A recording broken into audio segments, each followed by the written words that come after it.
Alright, so welcome to today's lesson as well. So last week or last Friday we did talk about this the first two terminologies here. Okay, there are a whole lot of terminologies. Okay, so if you look at the readme, I have a link to a whole lot of them which I'll actually share in the chat or in the group, so that you can also read on them to understand what those terminologies actually mean.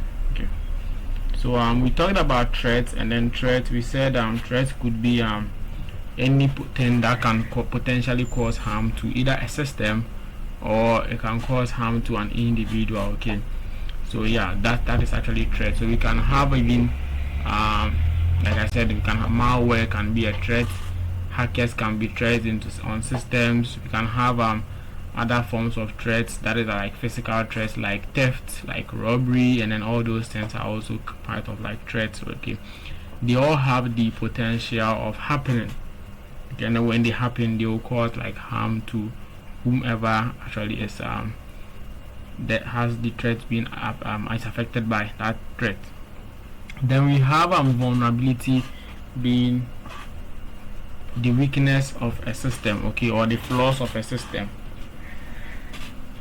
The flaws of a system or the weakness of a system, or as some people would like to call it, the shortcomings of a system would be referred to as vulnerabilities. Okay, so we can have a system that has been designed to perform a specific task, okay, but then it might have some weakness maybe in how it performs the task. Maybe as part of its design certain things were not taken into consideration, and it might cause it to actually be at fault, or let's say be faulty at a specific area. Okay, so let's take a particular system where let's like a school management system. Okay, and then you are able to access your dashboard, but when you look at the URL, it looks like to be able to access your dashboard you need to it's your index number that is at the end of the URL. So it looks something like this. Just trying to get something here. Okay, so maybe it might look something like this. Maybe https some school dot edu dot maybe gh / maybe dashboard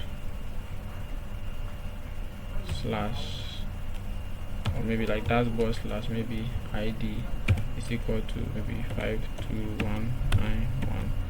521914040. Yeah, so maybe something like this, right? Maybe this is how you access your session, your portal, right? Then you ask yourself, okay, since the ID section here is my ID, right? What if I decide to type in someone's index number that I know of? Now, if you are able to type in someone's index number here, and then it doesn't ask you for verification, or it doesn't throw an error that you don't have access to that content, right? And just by typing in someone's ID here, you are able to access the person's dashboard or the person's profile. Then this becomes a flaw or a vulnerability in the system, where it's not actually verifying who is accessing what.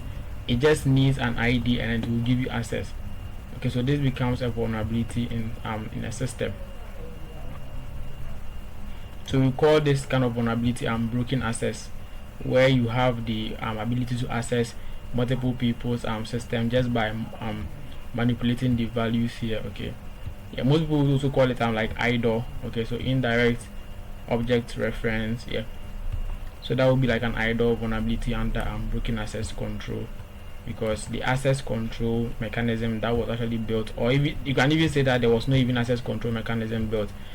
If you know the person's ID, you can just replace it and then get yours. So that becomes a vulnerability in a system. Okay, yeah, that is one vulnerability in the system. Then we have other forms of vulnerabilities that are also present in the systems, that maybe you realize that you visit a URL like this, okay, like this, like maybe, and then I think you try sign up, Okay, then you actually sign up with your username, right? And then maybe your username is equal to user1, then your password is equal to maybe password1, the most secure password ever. Okay, then this is what happens, right? Now every user on the system, okay, let's say the user on the system is also assigned a role like maybe student, right? Student, but at this point you don't even get to see whatever is being sent to the server.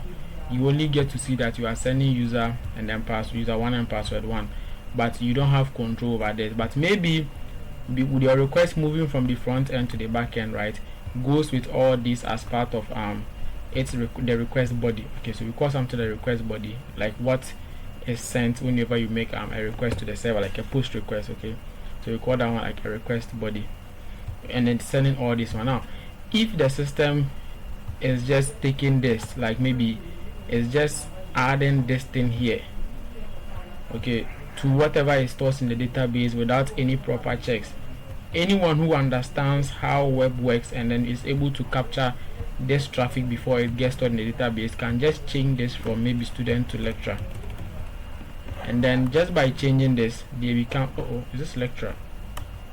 I think it's supposed to be like this, right? I don't know, something, I mean, it's one of them. Let's just make it teacher.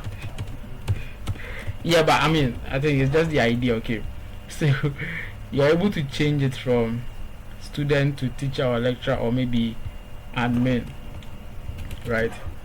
So just by doing this you are able to change your role, and then when you log in, because the system is not doing any proper checks on this side, okay, it's just taking the value here as it is, and then in your SQL or let's say whatever is querying the data, this just gets queried. You would be able to assign yourself the admin role, and then by the time you realize you are an admin on the system. So this becomes another form of vulnerability as well in most systems. So if you are a developer here and then you are developing a web application for maybe anyone, make sure you are checking these things too as well, so that people don't end up manipulating the parameters, or let's say whatever they are sending, and then give them different roles. I think this one will fall under, I think, is it mass assignment? Yeah, something like, yeah.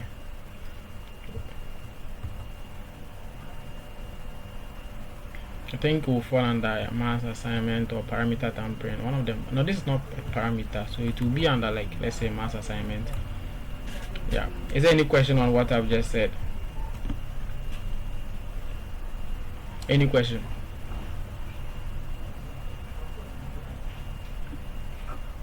Any question?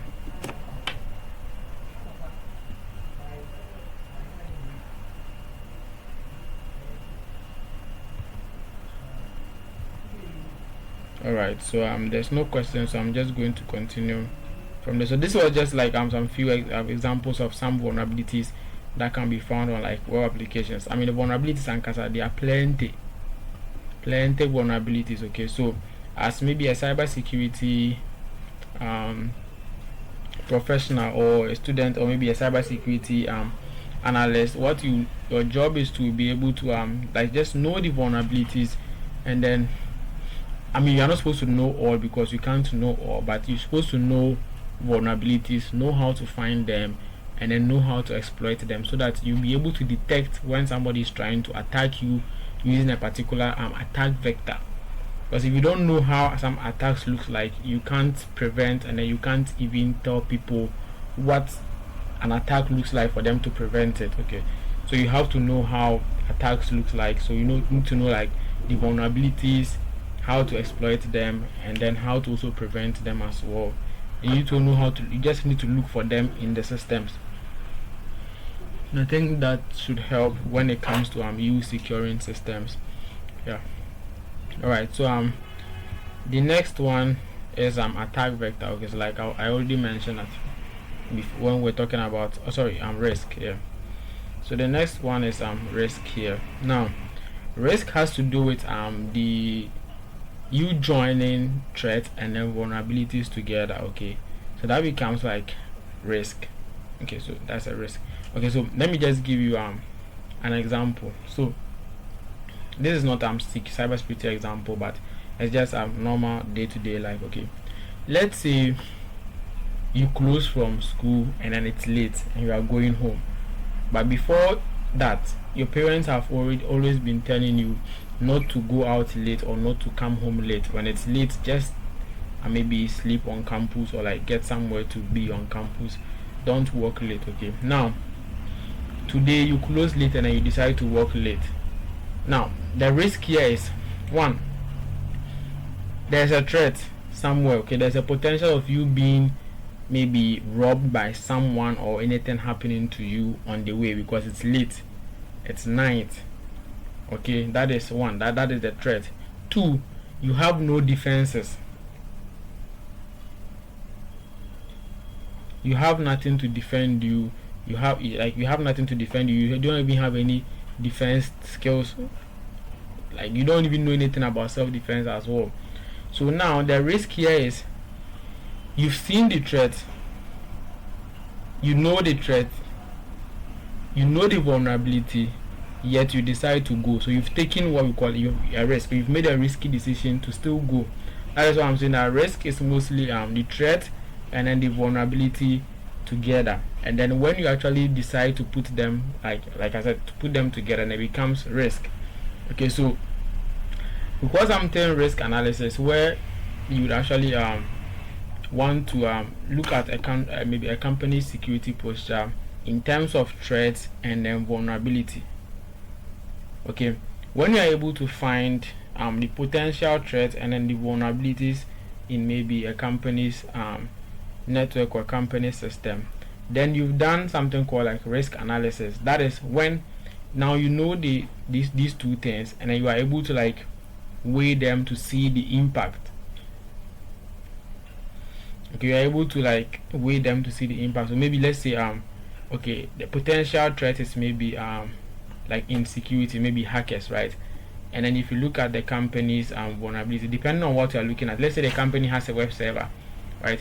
And then a potential threat can be like maybe hackers gaining access to their web server, and then maybe let's say doing the simple thing like maybe defacing the website. Okay, then you look at maybe the vulnerabilities, what is actually going to make that thing vulnerable. Then you find what is going to make it vulnerable.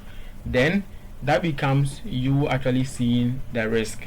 Okay, like because the risk there has already been done. That is, they know the hackers are going to be the threat, and then they've seen the vulnerability is also there, but yet so the web server is out there.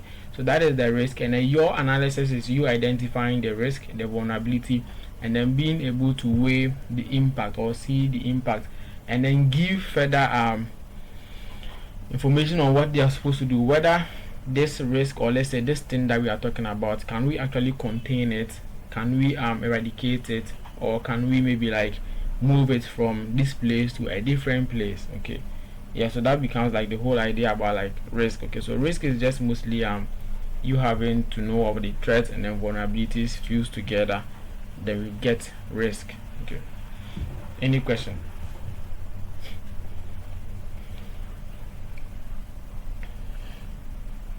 Any question? Am I live? All right. Any question?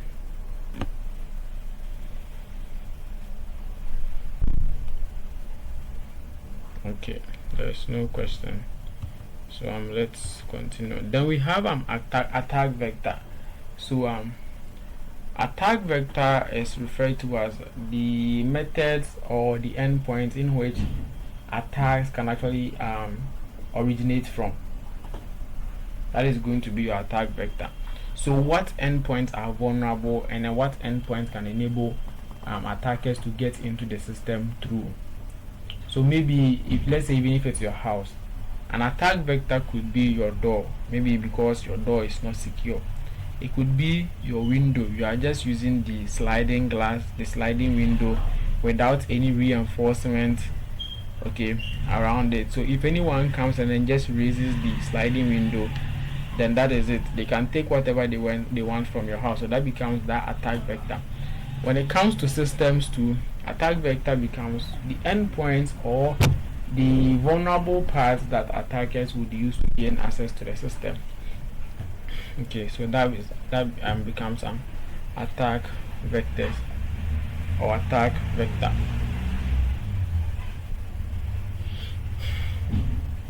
So I think I didn't make an example. I made an example on that one, so that I'll use that to show you what like an attack vector could be. But yeah, then we have incident response. Okay, so incident response is you setting up let's say step-by-step ways of actually addressing certain issues as and when they occur. Okay, so most of the times you would have something called an incident response plan, which is actually the steps in either resolving an issue, okay, or preventing an issue from occurring. So it's like, let's say we have let's say you are using your WhatsApp, okay, your WhatsApp account, your WhatsApp, I don't know, like your social media WhatsApp, right, on your phone, and you have no incident response plan. If for some reason one day your phone gets lost, what are you going to do? That is like a question that maybe you are supposed to ask yourself, that if my phone gets lost, what am I supposed to do? Because how are you going to respond to such an incident? Okay, so that is when you need the steps to actually guide you into what to do when an incident happens. And then with incident response plans too, you would have a response plan for every other incident that occurs in a company. Okay, so for instance, like let's say your phone is missing, what's the first step you do? Most people will take their, like maybe they'll collect their friend's phone and then call their ISPs to block their line and then deactivate their mobile money from, so that maybe in case anyone finds it, the person can't withdraw the money. That is their incident response plan, the first thing they are supposed to do. Then the next thing they will do is maybe go to the ISP and then recreate, or let's say get the SIM card clone, how do they call it? Yeah, they get a new SIM card with the old details. That is the second step that they are going to do. Then the third one, I think most people, after they get the SIM, they would buy a new phone and then insert the SIM card inside, because now at that moment you were actually thinking about your money in your wallet. So that one there, that is one. Then another incident, let's say your WhatsApp account that you are using, for some reason you fell for a social engineer attack and then your account was taken over by someone. Okay, then you ask yourself, what is the incident response plan when such a thing happens to me? Okay, so let's say today your WhatsApp gets taken over by someone. What do? Obibeka said the first step they are going to do is to maybe call the IT guy that they know on their contact list to help them restore their account. I mean, that is your plan. Okay, so the steps you actually go through to maybe resolve an incident or to contain an incident when it happens is the incident response plan. Mostly you will have incident response plan working along with disaster recovery and then business continuity. Okay, so where disaster recovery can mean, say, okay, now the incident has happened, we had an incident response plan to actually help us respond to the incident. Okay, but now it has happened. Now how do we recover after the incident? It's mostly, it looks like it's kind of like the same thing. Okay, but the disaster recovery plan is mostly like a CAW. So the next stages you are going to be doing is your disaster recovery. Okay, so like when you buy the new phone, how do you get back your old data to continue your life? Because most of us have like our entire life on the phones. Okay, so that disaster recovery is going to be how you are going to recover from the disaster. Some of you, it's not even going to be the phone that is lost, like your mental health could be something you would have to like recover from. Okay, yeah, so that is just that one. Then we have a couple of other ones here too as well. So it's here, let me just open it, okay, and then put it in the chat so that anyone who is interested can also view it.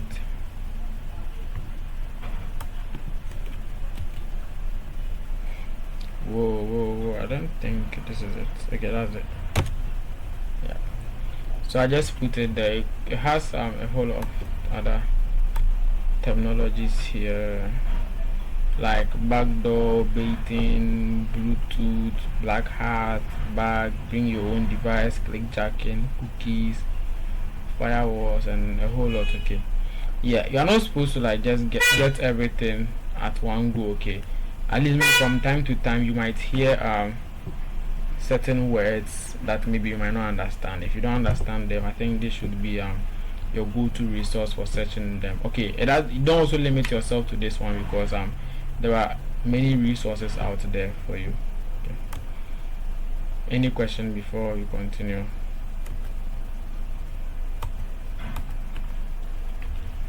Any question?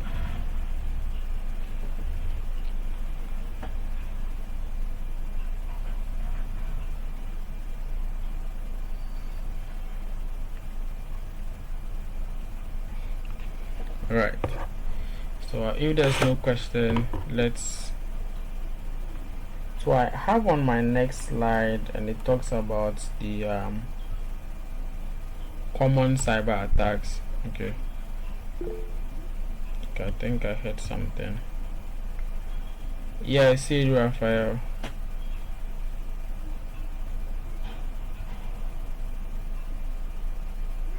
Raphael, is that a question? Yeah. Please, yeah. Please, my question is, I want to know more about hardware.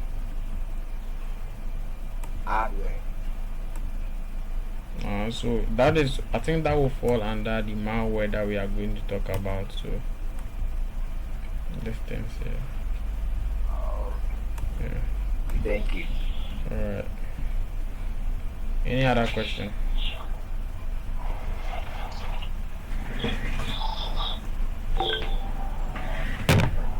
Yeah, Raphael again.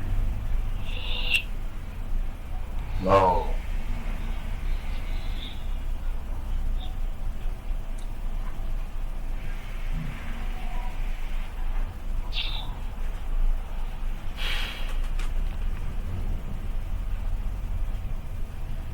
Okay, no other question. Yeah, also. He said, I want to know more about it. Defense in depth. I think I didn't get more about that. Which one? The defense in depth. There was. Defense in depth. Yeah. So defense.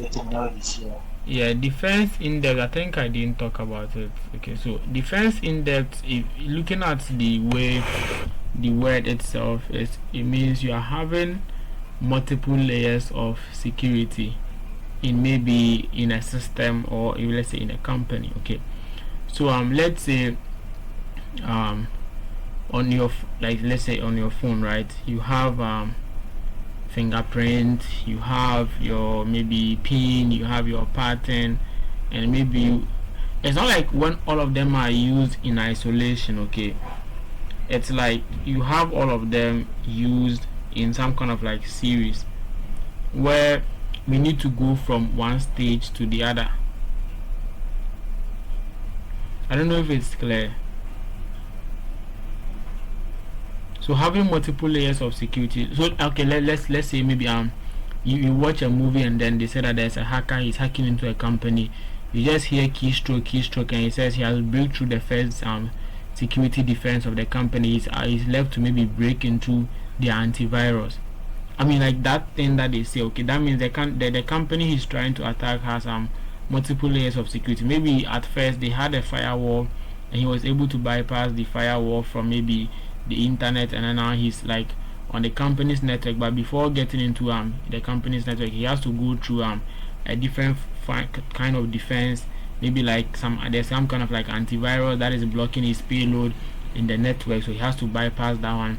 Then when he bypasses that one and then he gets into maybe a system, he has to find a way to bypass maybe user access control, or maybe like bypass authentication. Maybe even after authentication, you realize that there's some kind of multi-factor authentication that he can't just bypass the login screen. Yo.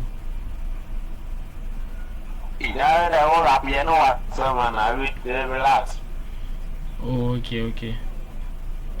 Yeah, They so are going like, too fast. yeah, so you bypass maybe one layer, then the moment you bypass that layer, you are met by a different layer. You have to find your way around. Then you get to a different layer. Then you realize there's still another layer. So like I was talking about, from the from the internet to the company's network, they have maybe a firewall that is blocking any kind of incoming traffic that is maybe suspicious, right? So he finds his way to bypass that firewall. Now he's on the company's network. Okay, on the company's network, they still have maybe some kind of defense put in there. I'm just saying maybe they have some kind of like antivirus. So let's say he's on the network, but he's not able to do a whole lot of things because antivirus is blocking his payloads, or maybe antivirus is blocking the things he's sending to maybe exploit a particular system. Then maybe he has to find his way to bypass the antivirus. He bypasses the antivirus, and then now his payload is able to go through, and then everything is able to succeed. But he realizes that, oh, okay, he needs to also bypass some form of authorization, like it looks like authentication authorization called user access control, whereby because now he's in the system as maybe a low privilege user or even a high privilege user, but still can't perform certain privileges. Okay, so he needs to bypass that one too as well. Then you realize that, okay, bypassing that one takes you to something called like maybe multi-factor authentication, and then he needs to find his way to be able to get the second authentication code to be able to become maybe the full user on the system to be able to do whatever he wants to do. I mean, that's just an idea of defense in depth. So you have multiple layers of security. Okay, now why would that happen? So when it comes to cyber security and then cyber attacks, the goal is not to be 100% secure. I mean, it could be the goal, but I mean, it's not that possible to be 100% secure. Okay, what we actually racing against is time. Okay, so you are just racing against time it takes for an attacker to get into your system. If it takes them just some few minutes to get into your system, I mean, that is why we say your system is weak.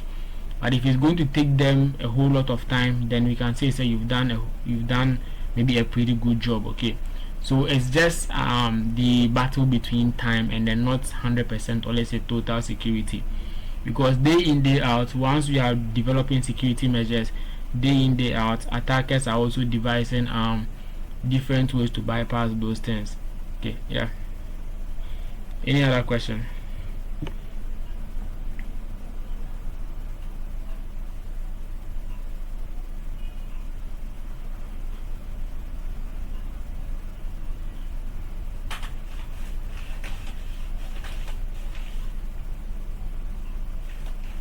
Any other question?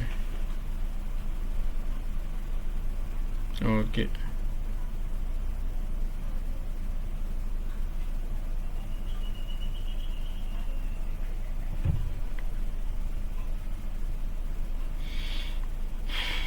Alright, since there's no question, let's continue.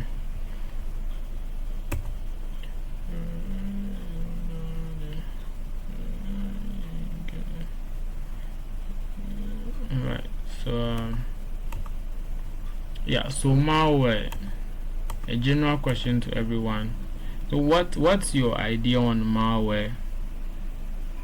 Like I said, a general question to everyone, but I'll mention names though. So malware.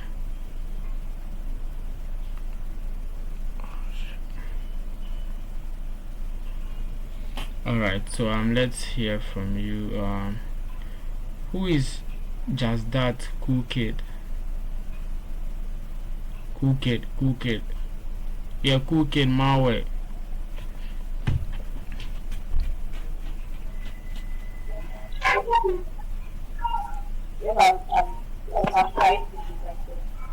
Fatima, you are trying to say something?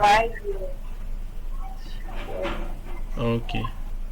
Okay, provide here if the malware is any product and used to steal data, bypass accessible control, or cause harm to the system.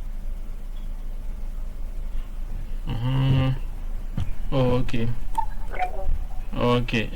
Yeah. Okay. That's Hello. okay. Yeah. We hear you. What about Just That Cool Kid? Hello. Cool Kid, you can say yours now. Yeah. Yeah. There are some malware too, the software Please. that is designed to cause harm to the system. Oh, okay.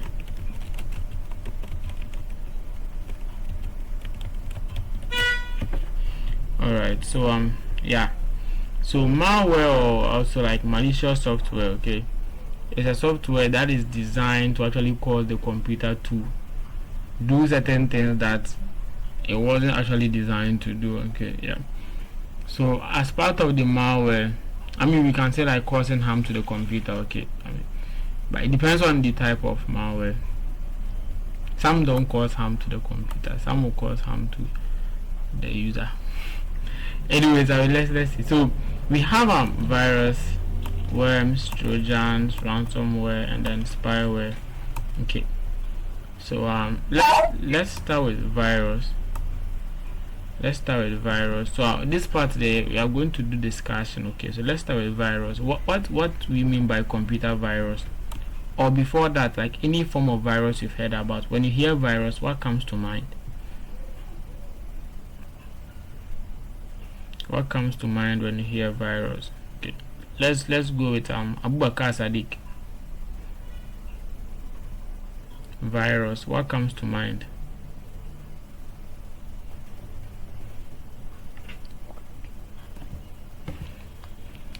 Sadiq Abubakar.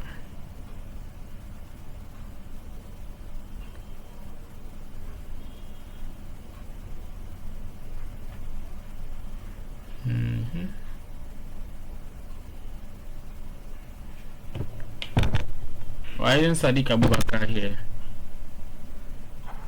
Hello? Yeah, hello.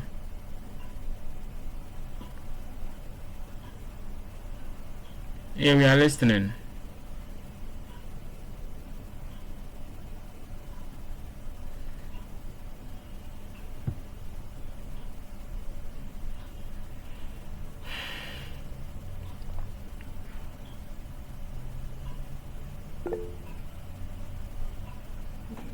Yeah, Stone God.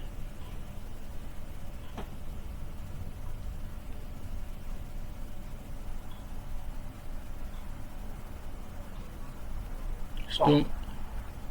Hello? Yeah, hello.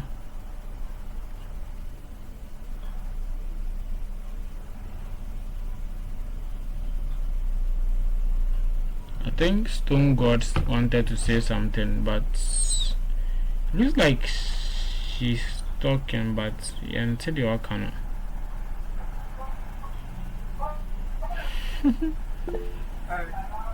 Viruses are malware that. Sorry. Can you hear me now? Yeah. Fuck that shit. Can you hear me? Yeah, we can hear you. Yeah, I said viruses are malware. Fuck that.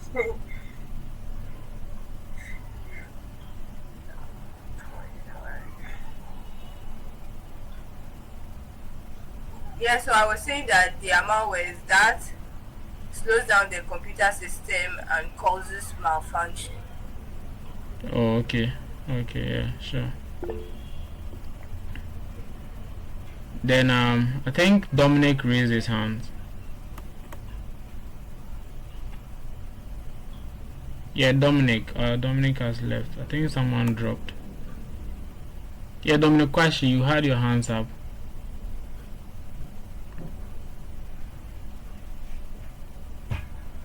Okay, thank you.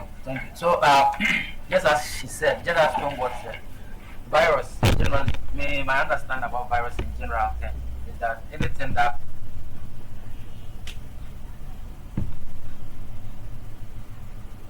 has a virus attacking a human system, but not the computer has. So when it comes to this cybersecurity issue, any software that carries infections, that is malicious software, that can cause harm to the computer network or a computer system. And most especially, sometimes virus number, the user himself doesn't even know say virus number. It can be that way. So it can make the system slow and other things. That's what I understand about the virus. Oh, That's what I okay. can say about virus. Thank you. Yeah, sure. Yeah, so like that is what they have said. Okay, so computer programs that would cause harm to the system, most of the times they would try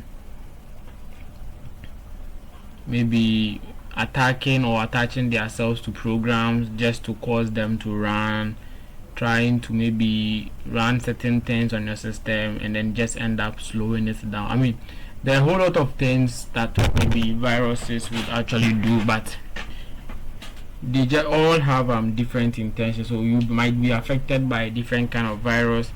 I might be affected by a different kind, just like the ones that we even get, like human beings. Okay, so maybe you can get like a viral infection, and then it might be different from your other, maybe your friend's infection.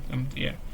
So yeah, those ones are different. And then when it comes to computer viruses too, we have different types too as well. Okay. Yeah. So what about worms? So what's the difference between a worm and a virus?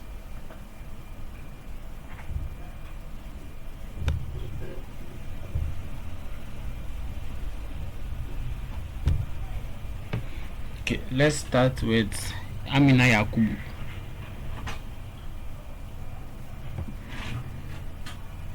Amina Yakubu, what is a worm?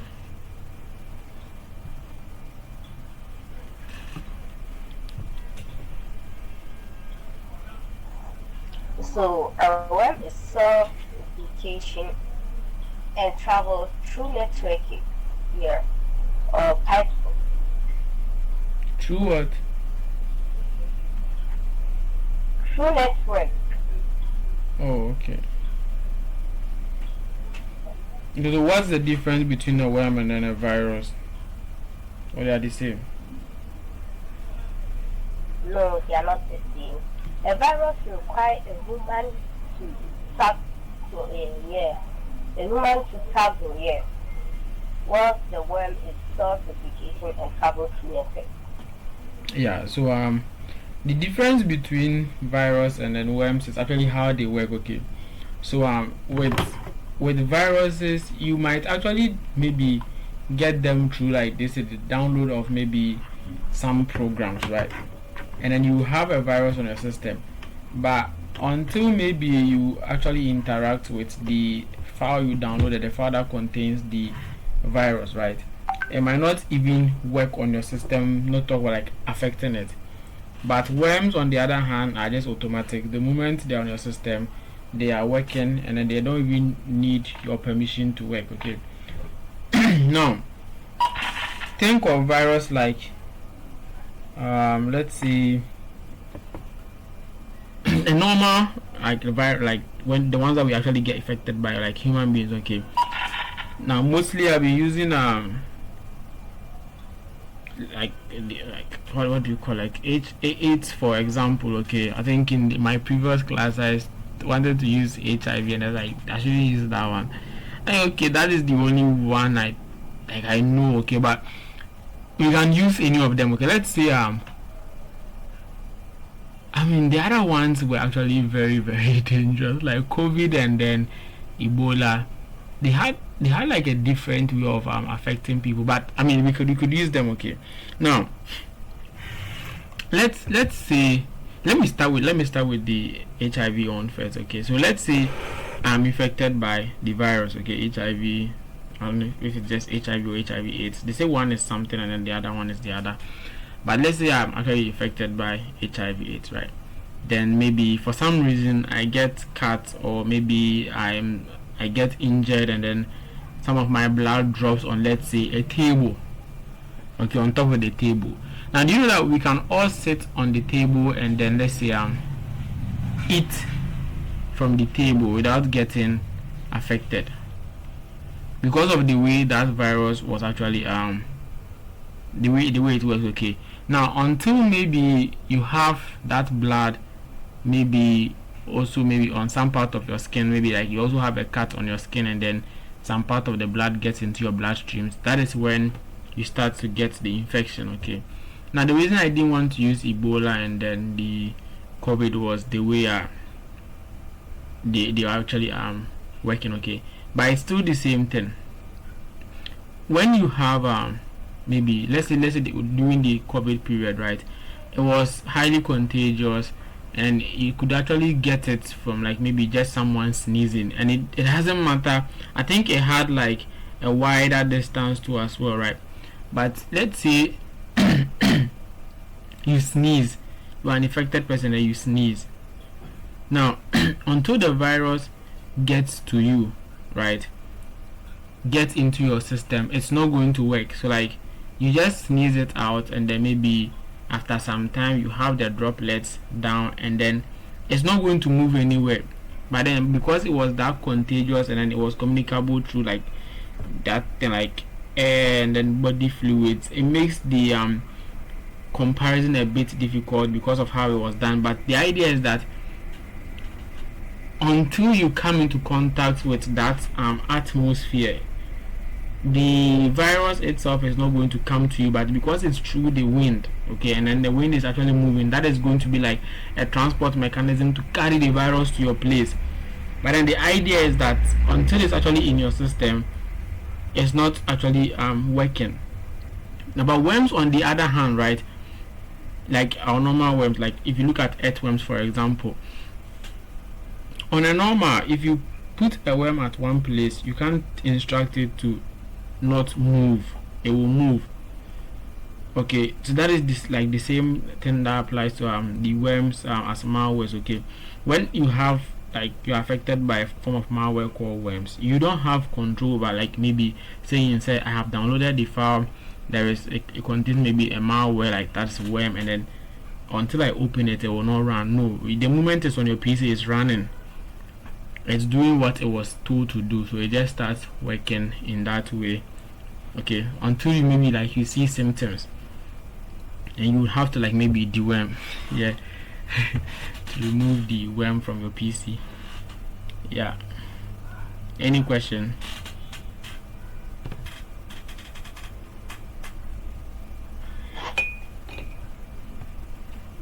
No question. Yeah, Dominic. Okay, thank you. So please, talking about the worm, I have a question on the worm. Alright. But you see, for the virus, someone has to, let's say, assuming someone has to like insert a pen drive, which is, let's say, contains the virus, or maybe someone has to download a particular file which contains the virus. But for the worm, no. How does it spread from computer to computer? Okay, so The virus. before I think, yeah, okay, let's Fatima talk about it. I think she already said it, but let's let her come again. So Fatima. Okay, this is Fatima. I thought it was Yakubu. Yeah, but Fatima, you talk. Is there a question or you want to answer what he said?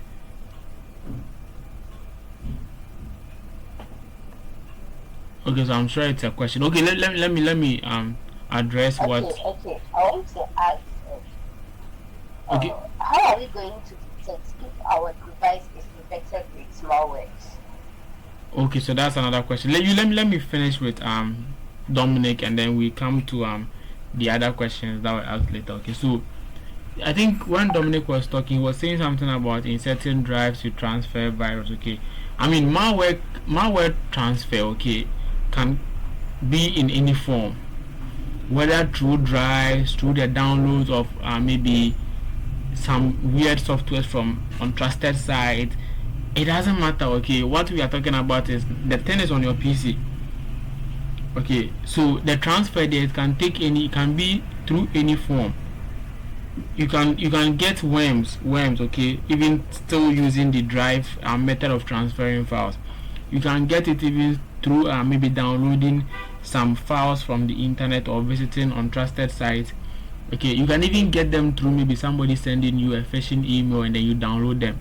The transfer method or the delivery method varies. But if the question is how does it move from computer to computer, is let's say through the same transfer method, like maybe using the drive method, we'll be able to move. But if you're on a network, then it's going to move on the network, moving from one computer to another. That one is network. So all these things, these malwares are actually created by human beings, so they have like some kind of instructions they are following. Okay, so if it's supposed to move from computer A to computer B, everything is actually maybe inside the code of the malware, and then it's just working based on what has been instructed to do, and it's going to move from A to B, okay, in that order. Like I think Yakubu said, it will just replicate itself and then spread over the network.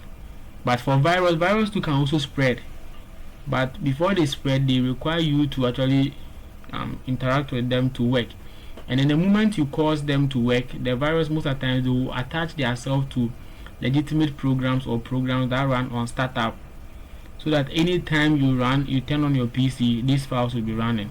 Okay, worms too can also do the same thing, but they are going to spread over the network on their own. Okay, I don't know if that answers your question though.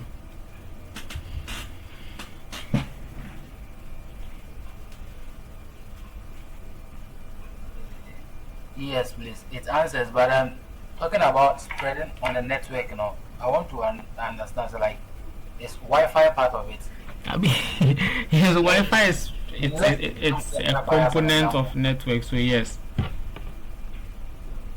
Oh, okay. Yeah. All right. Thank you.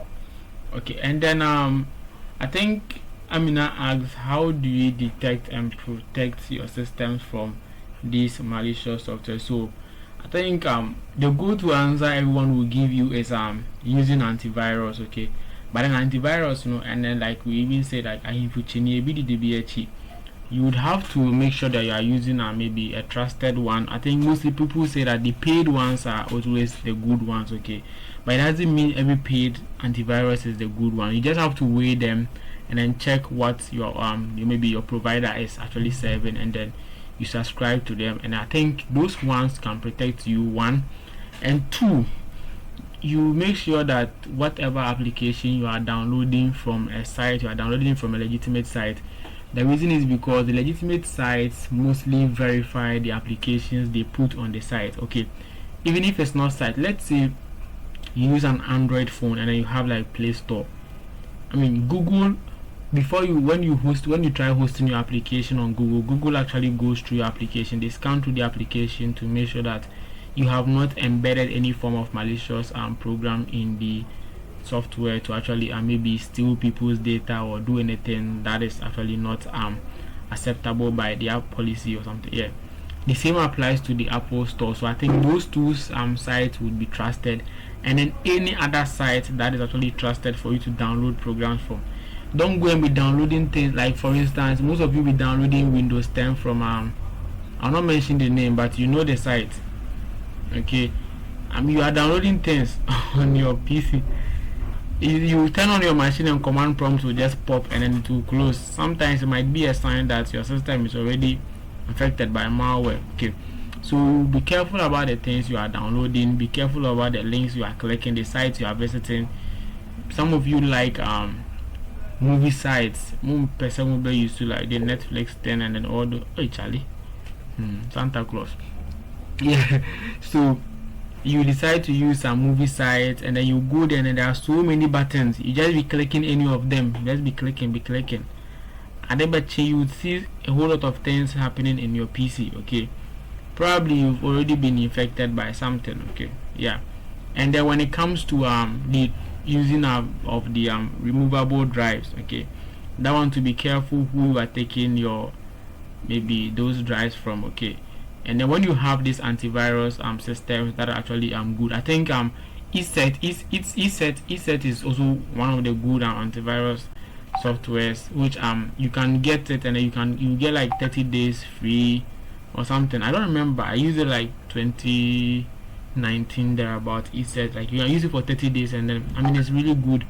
They don't allow you to visit sites that they feel it's maybe might contain some kind of malicious programs. Yeah, and then when you insert a drive into your system and then ESET detects that there is maybe a potential malicious software there, that you can't use the drive.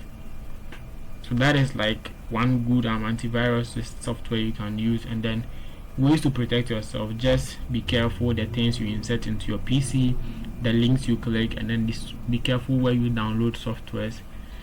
I think for now that is what I can tell you. Let's hear from Ibrahim and then Magdalene. Ibrahim, Fatima, and then Magda. I think Dave IE2 also has his hands up. So yeah, and let's hear from Dave. So anyone that is ready can unmute and talk.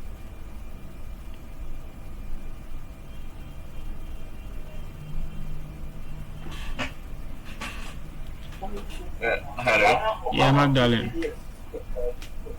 Yeah. So is there a specific app to create this worm? So you can use the programming.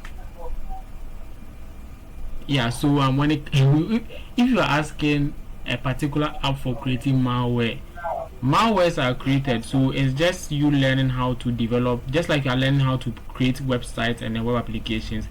It's just the same thing you are learning to create malware, just that this time you are doing something different. You are not creating a web application or a website, you are creating malware. So the idea would be different, the things you'll be doing would be different, but then it's basically just the coding you are going to be doing. Okay, let's just call like coding and then programming, but now you'll be doing it as creating malware. That is just going to be the name for it. Now all you do in this one to every programming language has what it actually does best. Okay, so if maybe you are interested in malware development, you can search for the programming languages used in developing malware, and you can read on them, learn it, and maybe you can start creating malware for some test purposes. Yeah. Oh, where's Fatima? Again, Fatima is not here. David, I think she should be down here. Oh, probably her network. Yeah, David Ayi. Yeah.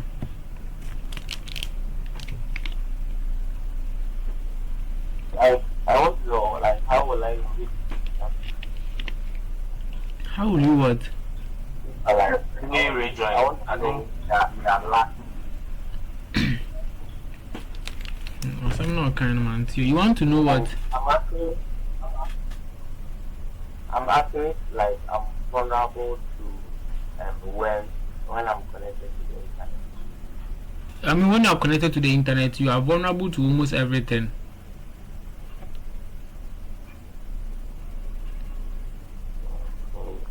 Yeah, you are vulnerable to almost everything. It's just you having to take your security in your own hands and then try and secure yourself. Like I said, if you use antivirus, then for that one you can say, okay, at least you have something that if there's any weak worm trying to get into your system, your antivirus will be able to pick it up.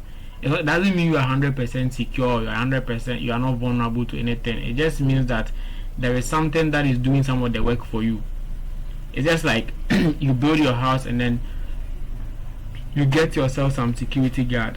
Okay, at least when you sleep, you know that there is someone who is actually at the gate trying to protect you, but it doesn't mean you are 100% secure, because we can bypass the security man or the person at the gate and then get to your room. Okay, but at least the idea that someone is doing something when it comes to your security is what I'm talking about. So having antivirus and then doing the necessary things should actually keep you a bit safe. Yeah. Okay. Yeah. Fatima, you didn't ask your question.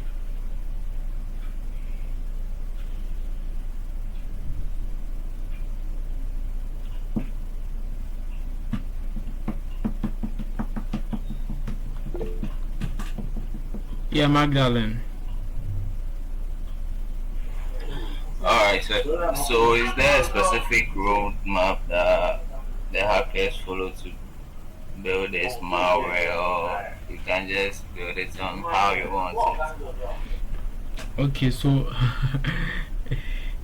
roadmap. Okay, roadmap. People give roadmap, okay, but there's no roadmap to anything. Okay, your roadmap or my map, something I would think is a roadmap might be different from yours. Okay, when it comes to creating things, and then doing like these things. Okay, we don't want to be relying on roadmap. It's just anything that comes into mind that you want to do. Okay, if it's a malware you want to design, that is you having to sit down and then think about what you want your malware to do. If you want to design a mobile app, you don't need a roadmap. You only need resources to learn how to develop a mobile app. But then developing the mobile app, you don't need a roadmap. Everything in the app is just has to come from your mind. Like, what do I want the app to do? I want the app to do this and this at this point in time. What do I want the app to do here? How do I want it to do it? That is you. That is not a roadmap. If you follow a roadmap, I mean, you are just following someone's path. And if someone's path doesn't work for you, you might end up finding the field you chose a bit difficult to stay in there. Okay, yeah. So instead of roadmaps, just do things on your own. Yeah, Fatima.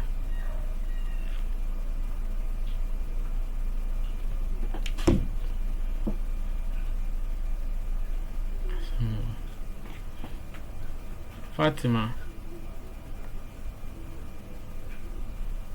Okay, I don't know if it's Fatima's network or I'm the one not hearing her.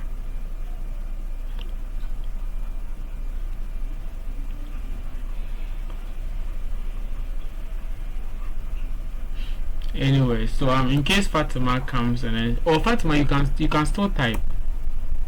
Okay, you can still type in the chat in case maybe it's your network. You can still type and then maybe someone will read it for me, or actually read it and then maybe you can answer your question.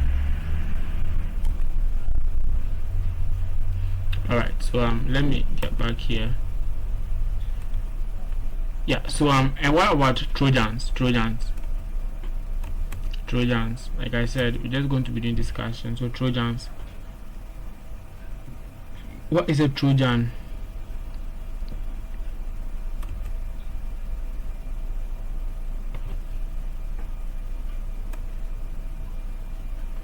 What is a Trojan? Yeah, Stone God.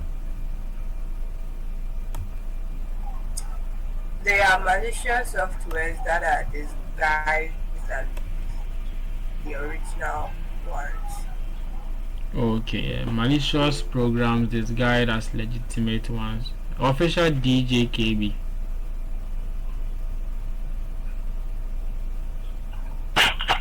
Okay, so they describe themselves as legitimate softwares. So they will let you think that maybe you are downloading a real software, but meanwhile you are downloading a Trojan, but you won't maybe know about it. Oh, okay, yeah. So Santa Claus also says a type of malware that usually disguises itself as a real app, often embedded in real applications. Okay, yeah. So yeah, that is the idea of Trojans. Okay, so a malicious software that is coming in the form of a legitimate software, just to lure people to download it so that it can get onto their system. Okay, yeah. So that is what most of us would refer to Trojans are. Okay, but just trying to say something about Trojans as well.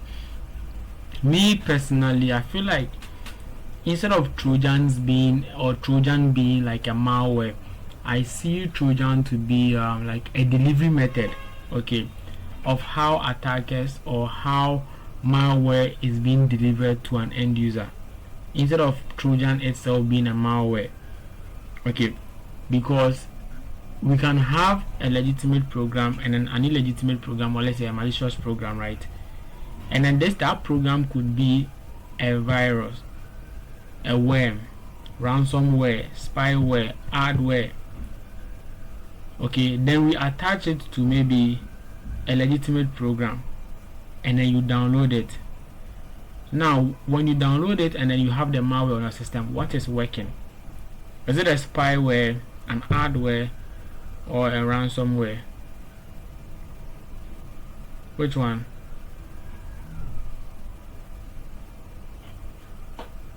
You see, so when that happens, then it's is that you were asking a question, but I didn't quite get it well. Alright, so I was saying that the way I'm also looking at things is Trojans actually not being a malware, okay, but being like a delivery method of which attackers use to get their malicious softwares onto people's system, or to lure people to download their malicious software, okay. Because if, let's say, a malware developer, and then I develop a malware to steal maybe your data, okay, it's going to spy like it's going to be like a spyware, okay, where it's going to like spy on you and then send back feedback to me, okay, maybe after 24 hours or maybe after like 7 hours, okay, let's say that way, okay. Then if I name it maybe spyware.exe, you will not download it. If I name it spyware.anything or spyware, you will not download it. And even if I make it even if it's a malware, okay, then I even name it something, and then you find out that okay, this is not a legitimate program, you might not download it. But if I attach spyware, that program that I have downloaded, to maybe Netflix, and because we all like free Netflix, I tell you that, oh, I have a Netflix application, you don't need to subscribe, but you can watch all the videos on Netflix for free. Now most people will be wanting to get the application, so all I can do is, okay, go to this site and go and download it. Now that site you are going, contains my custom Netflix application. Now you download the Netflix application on your system, you would see the Netflix app, you are using it, but behind the scenes the Trojan, the spyware is also working. That's what I'm saying. That so the Trojan aspect here being like a legitimate program, a malicious program, and posing to be like a legitimate program, right, would actually you look like maybe a delivery method instead of a Trojan, instead of like a malware. Or maybe the reason we say that Trojans are malicious programs posing to be legitimate programs is because of we have the Trojan and then maybe we change it to be like a legitimate program. Instead of attaching it to a legitimate program, it's the Trojan or it's the malware itself that looks like Netflix. So that's what I'm saying, okay. So it's either it is the malware itself that looks like a legitimate program, or a malicious program attached to a real program. So which is which here when it comes to Trojans? Is it a malicious program that looks legitimate, or a malicious program attached to a legitimate program?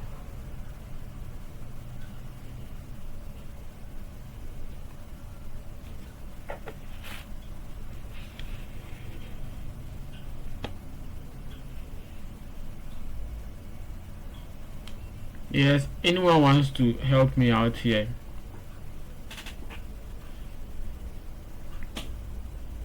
Okay, so the Trojan is a malicious program attached to a legitimate program.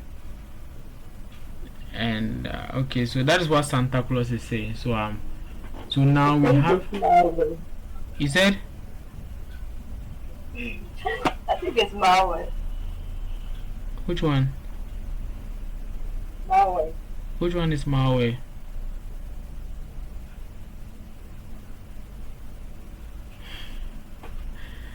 Alright, so Santa Claus says the Trojan is a malicious program attached to a legitimate program.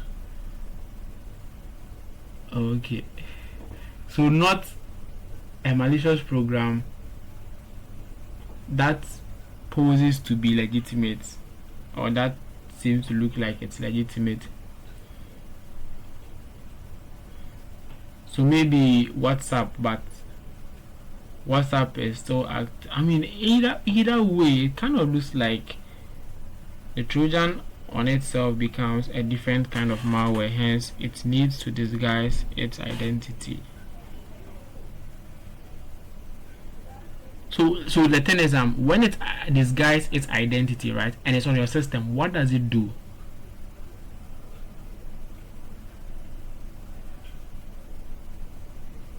Because if we look at something like maybe ransomware, right, when you are affected by a ransomware, you have most of your files or the entire system encrypted by the attacker, and then you have to maybe pay a ransom to the attacker to give you or to show you how to decrypt them, right?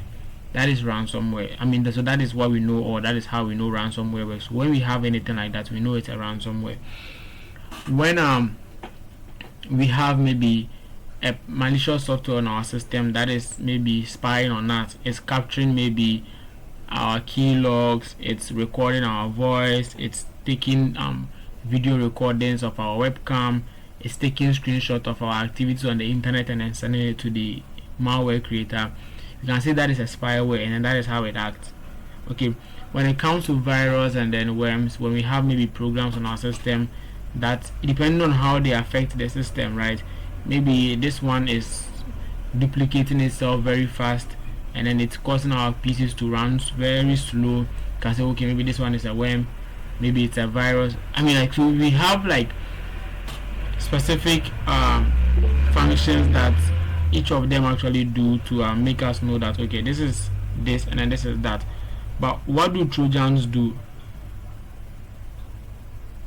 That's what I'm saying. Yeah, so a Trojan can be a spyware, it can be an adware, it could be anything. So that's what I'm saying. Like, to me, it looks like it's a delivery method instead of an actual malware.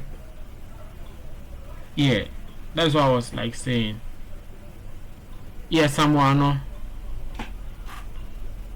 Yeah, but then I understand it. Like, it's enable backdoors for attack. Okay. Please, can I give it a try? I'm coming on. Someone is saying something. Like, oh. Yeah. From my understanding, it's Yeah. enable backdoors. It's enable backdoors. Okay. For attackers to yeah, that's my understanding about Trojan horses. Oh, okay. So yeah. So most any form of malware, right? Okay. Depending on how it's been designed, can enable a backdoor. Oh, okay. Yeah. So depending on how it's been designed, because virus can also like be designed in such a way that it would actually enable a backdoor. But to get that backdoor into your system, we have to attach it to a legitimate program, and then we'll call it like a Trojan. Oh, okay. Yeah, so like, I mean, that is just, I mean, something maybe we would have to like look in maybe like in the future. But I feel like any form of malware can be used to enable a backdoor onto the system. That's like depending on how it's been, because human beings are the ones that create these things. So if I create mine to give me a backdoor, I don't necessarily need to call it a Trojan. It's just going to be a malicious software. Yeah, Ibrahim, Fatima. Yes. Yeah.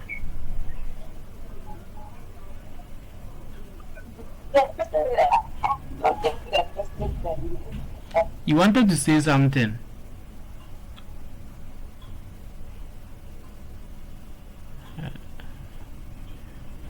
I thought you were asking that's how the Trojans were like, Yeah, I'm still asking. yeah, the So advancing, yes. We were talking about the advancing. yeah.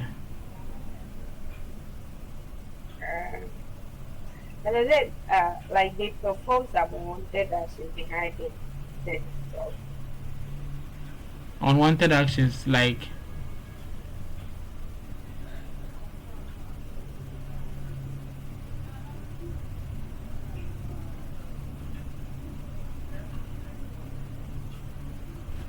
hello. Hello.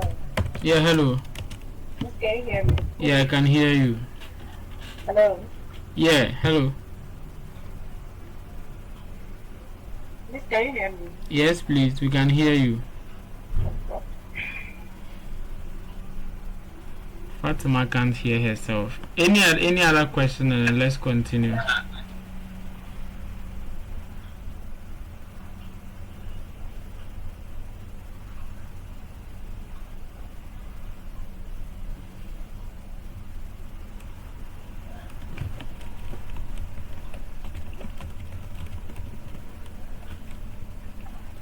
Okay, I want to have a try. We're asking about how a Trojan works, right? Yeah. Okay. Okay, unlike a virus, a Trojan does not self-replicate. It relies on social, let's say, social engineering to trap you into installing it. Yeah. Mm-hmm.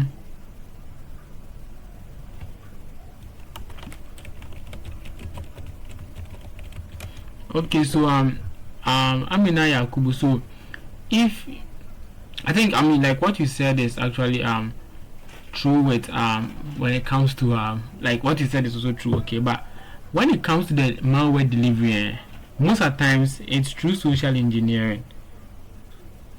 Like most of the times it's through social. So any form of malware is mostly done through social engineering. Like most of the times, and then the rest of them is like your normal activities when you try and then maybe you are copying drive from one you are copying files on a pen drive from like one place to another. Okay, but you see when it comes to attack vectors, right, that attackers use to gain access to systems, social engineering is one of the most common attack vectors that attackers use. Okay, especially like through like phishing.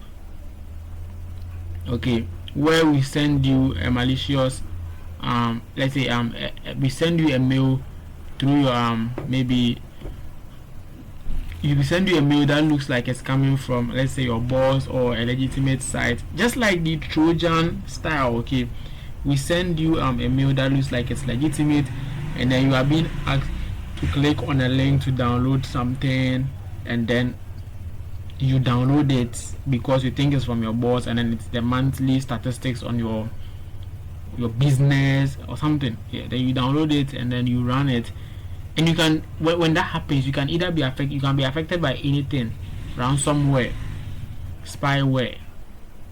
You can be affected by anything depending on what you downloaded onto the system. Okay,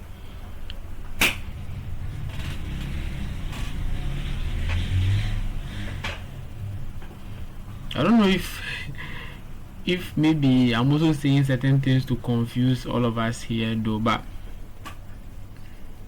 yeah.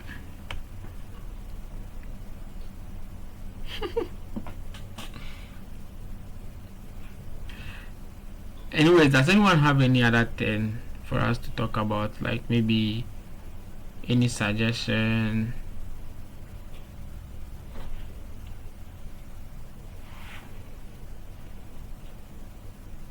Amina.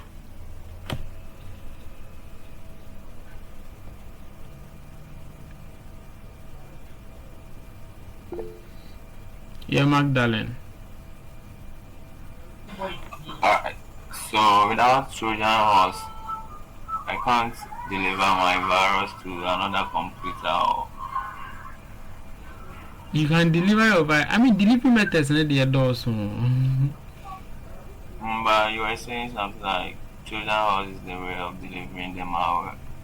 So without Trojan horse, you can still deliver the virus.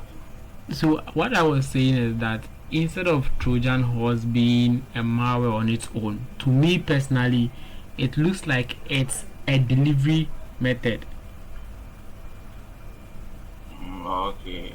Yeah, but the delivery methods there are so many ways of delivering your malware, because I think there's another one where, let's say you are targeting a big company. Okay, so I think I don't know how many of you have watched Mr. Robot before. There was a scene where, or is it it's in an episode where they were supposed to maybe think was it bail someone out of, or let's say yeah, they were supposed to get someone out of prison, but they didn't know how to get into the prison. So what they did was create this malware, okay, that actually does something, and then they install it on drives, and then you just go to like parking lots, you go to playgrounds, you go to like just go to any place where you feel like your target will be there, then just drop the drives there. The idea is that human beings there, when you pick up a drive and then you maybe even if you want to return it or you want to keep it, you insert it into a PC to check what is on it.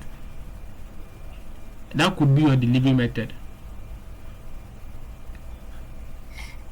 which is also part of social engineering.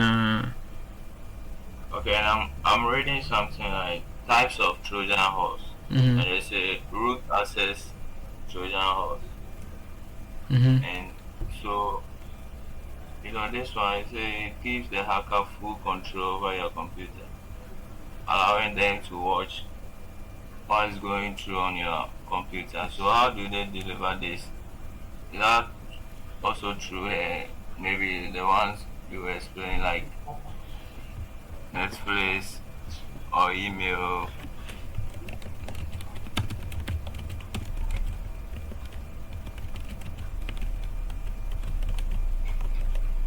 I'm trying to search for it also here, and then let's see.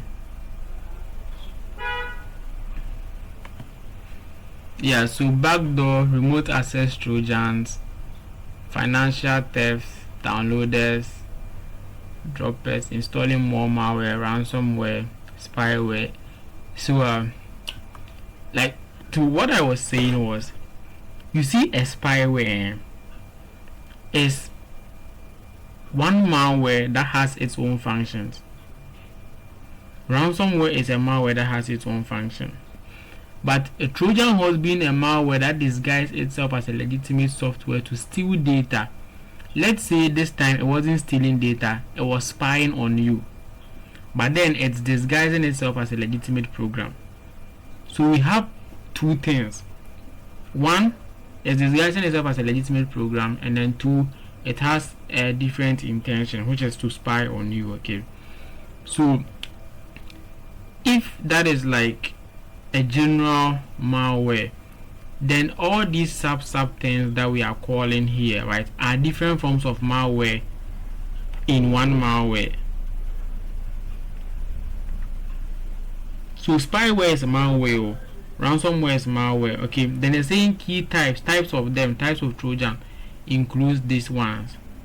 Okay, that's why I was saying that. So instead of me thinking of Trojans as being a malware on its own, I am thinking it's actually a mode of delivering these malwares. So how do you get spyware onto someone? Just attach it to a legitimate program, or make it look like a legitimate program, and the person will download it. Whatever happens after they download it is actually going to work in the name of that malware, not in the name of Trojan. But how they got it is actually going to be the Trojan horse method. But what are they actually affected or affected by, or by affected with? So they will be affected with or affected by a remote access Trojan, or will be affected by a ransomware, not a Trojan horse. Okay. So if the Trojan was delivered through the USB, the malware was delivered through the USB, maybe he picked it from the floor and then insert it to the machine. Is that also a Trojan horse? Because that's also a way of delivering malware. Yes, so that is a delivery method, but since the flash drive is not a legitimate software, okay. Why is it not a legitimate? Software. Pen drives are not software. Pen drives are hardware devices. But the softwares are installed on the device. Okay. So now, so when it comes to any delivery method you choose to deliver your malware composition will change. If you attach the malware to a legitimate program, how you make the user get the malware is different, because now you have the malware presented to them as a legitimate program for them to download it. But if you have the malware in your drive, you are going to hide it. You are not just going to keep it in the drive, or let's say on the drive. Or you can even have both ways. Have the malware attached to a legitimate program, stored on the drive, and then send the drive. So your drive becomes your delivery method, and then the Trojan aspect, okay, becomes something that would actually lure you to click on that thing, because now you see a legitimate program and then you are tempted to open it to see what It does. So any delivery method you choose, you would have various ways of actually coming up with how to make sure that it doesn't get caught, or you don't get caught on the way.